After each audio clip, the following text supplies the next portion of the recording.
மன்மதன் ரட்சிக்கணும் இந்த மங்கைய காளைகளே. மங்கையை மயக்கும் மந்திர பூஜை என்னென்ன சொல்லடா, இளம் பெண்களை வெல்லடா. அட மன்மதன் ரட்சிக்கணும் இந்த மங்கைய காளைகளே. மங்கையை மயக்கும் மந்திர பூஜை என்னென்ன சொல்லடா, இளம் பெண்களை வெல்லடா.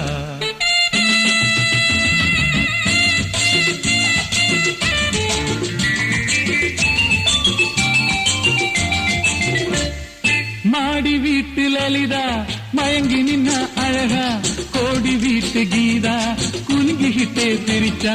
கோவலன் கண்ட அந்த கால மாதவி, நான் கேவலம் என்றேன் உந்தன் முன்னே மாலதி. எச்சில் ஊற வைக்கும் பாதுஷா, ஏங்க வைக்கும் என்னுஷா. அட நிம்மிய கண்டா கும்மி அடிப்பேன், ரம்மிய கண்டு வெம்பி வெடிப்பேன். அட நிம்மிய கண்டா கும்மி அடிப்பேன்.